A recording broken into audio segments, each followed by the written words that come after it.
Assalamualaikum warahmatullahi wabarakatuh. Jadi hari ini saya akan membahas mengenai hak asasi manusia atau yang disebut dengan HAM. Jadi HAM merupakan hak yang sudah melekat pada diri manusia sejak lahir dan wajib dilindungi. HAM berlaku dimanapun, kapanpun, dan bagi siapapun. Macam-macam HAM. Yang pertama, hak asasi pribadi. Contohnya hak kebebasan dalam memeluk agama. Yang kedua, hak asasi peradilan. Contohnya hak untuk mendapatkan pembelaan hukum di peradilan. Yang ketiga, hak asasi hukum. Contohnya hak untuk mendapatkan layanan dan perlindungan hukum. Yang keempat, hak asasi ekonomi. Contohnya hak kebebasan dalam membeli sesuatu. Yang kelima, hak asasi politik. Yaitu contohnya hak untuk dipilih dan memilih dalam pemilihan umum. Dan yang terakhir, hak asasi sosial budaya, contohnya hak untuk mengembangkan budaya yang sesuai dengan bakat dan minat. Lalu ada latar belakang terjadinya pelanggaran HAM. Yang pertama, karena masih kurangnya kesadaran akan HAM yang mengakibatkan sikap semena-mena terhadap orang lain karena menganggap bahwa HAM bukanlah sesuatu yang pantas untuk dihargai. Yang kedua, kurangnya sikap toleransi antar sesama seperti ras, gender, agama, dan lain-lain. Lalu penyalahgunaan teknologi dan lemahnya penegakan hukum. Lalu kita akan membahas mengenai Bom Bali 2002. Jadi tragedi ini merupakan aksi teroris terbesar di Indonesia dan menjadi sejarah paling hitam sepanjang 2002. Tragedi ini terjadi pada tanggal 12 Oktober tahun 2002. Jadi ada 3 ledakan. Yang pertama dan kedua itu pukul 11.05 waktu Indonesia bagian tengah di Padis Club dan Sari Club di Jalan Legian Kuta Bali. Lebih dari 200 orang menjadi korban tewas akibat keganasan bom tersebut dan 200 lebih lainnya luka berat maupun ringan. Sedangkan ledakan terakhir terjadi di dekat kantor konsulat Amerika Serikat pukul 11.15 waktu Indonesia bagian tengah, namun tidak ada korban jiwa dalam peristiwa ini. Latar belakang terjadinya pengeboman di Bali. Yang pertama, untuk memberikan efek yang lebih menyeramkan kepada masyarakat.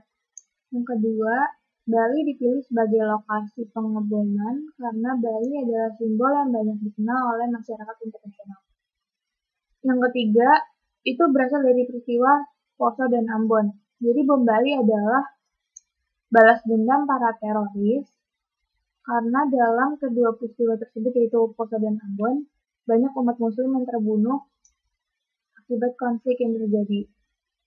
Yang keempat, para teroris menganggap bahwa Bali adalah pusat maksiat dan lokasi yang tidak sesuai dengan ajaran Islam. Dan yang terakhir, para pelaku memiliki paham radikal untuk menciptakan negara yang sesuai dengan yang mereka inginkan. Lalu, tragedi bom Bali masuk ke pelanggaran HAM karena pertama, menghilangkan nyawa banyak orang tanpa alasan yang jelas. Itu sudah jelas melanggar hak untuk hidup.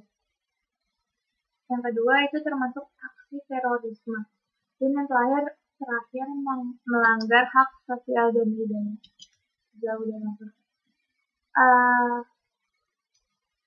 Lalu penyelesaian pelanggaran HAM bom Bali.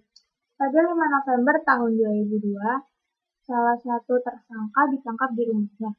Dan 10 orang yang diduga terkait juga ditangkap di sejumlah tempat di Pulau Jawa dengan waktu yang berbeda-beda. Lalu ada 3 pelaku yang divonis mati. Dampak dari bom Bali.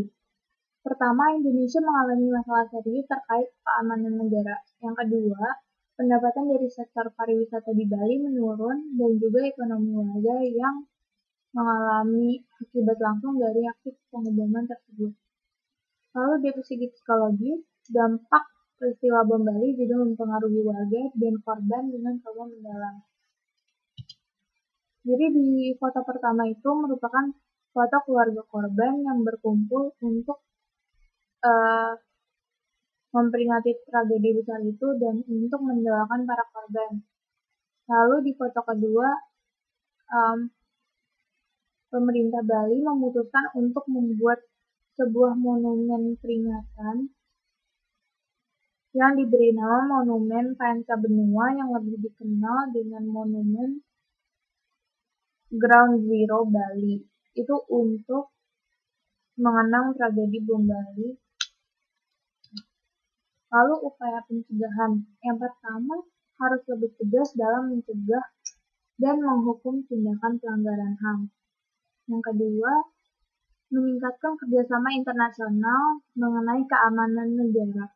Yang ketiga, pengawasan terhadap bahan peledak dan bahan-bahan kimia yang dapat dirakit menjadi bom. Jadi pengawasannya itu harus lebih ketat. Lalu yang terakhir, meminimalisir penyebab utama aksi terorisme.